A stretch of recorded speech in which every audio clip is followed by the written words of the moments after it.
I still remember the exact moment she looked at me with those tired, grief-burdened eyes and said, "Make me your wife just for tonight." It hit me like a sudden storm rolling across a quiet prairie. I froze right there on the porch of my ranch house, dust still settling around my boots, wondering if I'd heard her right. She wasn't asking for romance. She wasn't asking for anything inappropriate. She was begging for protection, for a sense of belonging, for a shield against people who'd been treating her like she was broken beyond repair after losing her husband. But the way she said it still sent my thoughts spinning. What was I supposed to do with that? Was I wrong for what I did after she asked me? Tell me honestly, because I still go back and forth on it.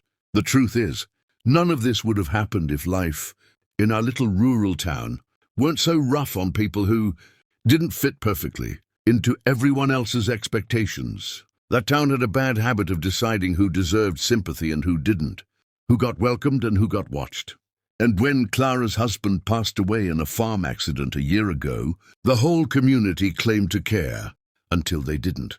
They brought casseroles to her doorstep for a week, hugged her in church for 2 Sundays, and then moved on with their lives. Meanwhile, Clara was left alone on that creaky old farm she could barely maintain. The gossipers didn't help either. They'd whisper things like, "She can't handle that place," or "Maybe she should remarry, she's too young to be on her own."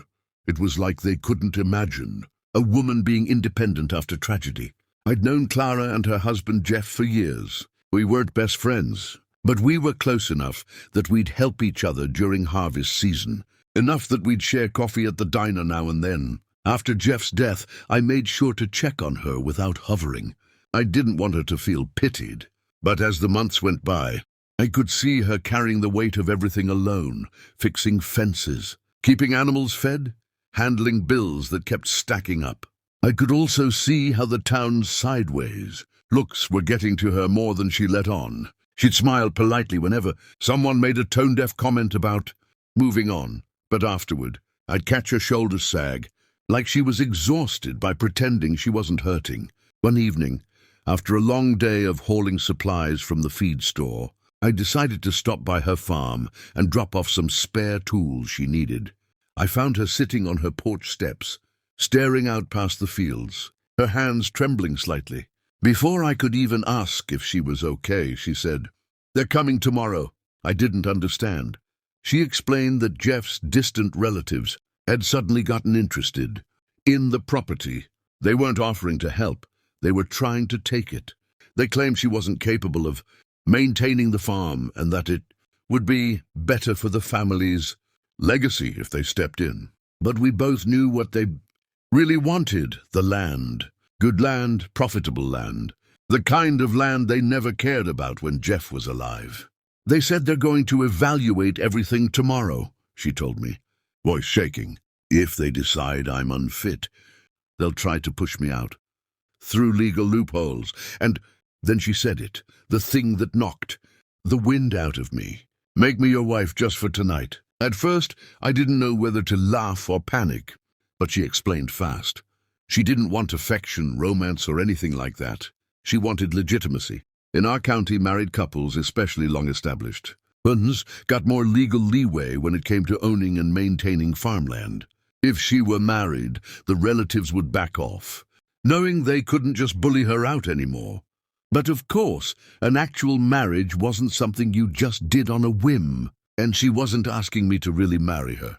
She just wanted to pretend, to stage a scene one night for the sake of appearances when those relatives showed up. A facade of stability, a united front. I stood there, struggling with the weight of the situation. I respected her. I respected her husband's memory. I didn't want to do anything that crossed a line. But I could also see how desperate she was, how cornered she felt. And honestly, I hated those relatives for circling her like vultures the moment she was vulnerable.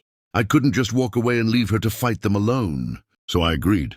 I told her I'd stay the night, not in any romantic or intimate way, just to be present, to sit on the porch beside her, to let them see she wasn't isolated, wasn't defenseless, wasn't someone they could push around. She insisted I take Jeff's old chair at the dinner table, the chair he used when guests visited. It felt strange, almost sacred, and I hesitated. But she said, please, they need to see strength, not emptiness. We reheated leftovers and talked through how to present ourselves. We weren't going to lie, but we also weren't going to let them misinterpret anything. If they assumed we were serious about each other, that was on them. All we wanted was to protect her home. As the night went on, we talked more honestly than we ever had. She told me about the loneliness, the financial strain, the fear of losing the place she'd built, her life with Jeff. I told her about how I hated watching people judge her without understanding her. There was no romantic tension, just two people sharing burdens they'd carried too long. By the time the sky lightened, we'd formed a quiet partnership built on respect, not emotion. But even then, I couldn't shake the guilt. Was I crossing a line by helping her put on this illusion? And that brings me to the part where I want to ask you all something directly. So that's the situation I was in, and I had to make a choice. Before I tell you what happened next, I want you to pause and comment below, honestly, what would you have done in my shoes? Would you have agreed to help her, or would you have walked away to avoid complications? The next morning, we sat together on her porch as that shiny SUV full of relatives rolled up the driveway. They stepped out wearing smug expressions, clipboards in their hands, like they were official inspectors. The oldest one, a man named Richard, immediately scanned the place and said, Clara, we're here to discuss what's best for the farm. But when he looked at me, sitting beside her, calm, steady, his expression shifted fast. Confusion first, then annoyance, then hesitation. Clara didn't miss a beat. She introduced me simply as someone who was helping her manage things. She didn't claim anything dramatic, didn't declare we were married, didn't spin lies. But the relatives clearly assumed something, because suddenly they weren't so bold. They kept glancing at me like I was some legal barrier they hadn't planned for. When they asked invasive questions, Clara answered confidently, leaning on the support she'd been forced to fight without for a whole year. When they criticized her ability to run the farm, she pointed to the improvements we'd made together over the last few weeks. Yes, I'd been helping her even before this. Night, quietly, without expecting anything in return. By the end of their evaluation, they were clearly frustrated. Richard muttered something about letting things be for now and finally backed off. They drove away with dust swirling behind them, and as the road cleared, Clara exhaled a breath she'd been holding for months. She looked at me, not romantically, not longingly, just gratefully, and said, "Thank you. I can breathe again." In the days that followed, rumors spread, because small towns spread rumors faster than wildfire. People whispered about us, but she never corrected them. And honestly, neither did I. Not because we were together, because we weren't, but because the silence protected her. It gave her space. Eventually, the relatives stopped trying to take the farm altogether. They realized she wasn't alone. And the best part? Clara got stronger.